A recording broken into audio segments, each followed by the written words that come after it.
తెలుగు ప్రజలందరికీ ఉగాది శుభాకాంక్షలు. ఈరోజు ఉగాది పచ్చడి ఎలా తయారు చేయాలో నేర్చుకుందాం. ముందుగా కావాల్సిన పదార్థాలు: బెల్లం, చింతపండు, పచ్చిమిరపకాయ, వేపపూత, పచ్చి మామిడికాయ. బెల్లం, ఉప్పు, మామిడికాయ,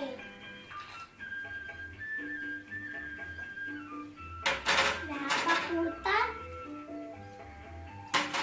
పచ్చిమిరపకాయ, చింతపండు అన్నీ వేసేసుకున్నాం. బాగా కలుపుకున్నాం. అంతే, ఉగాది పచ్చడి రెడీ.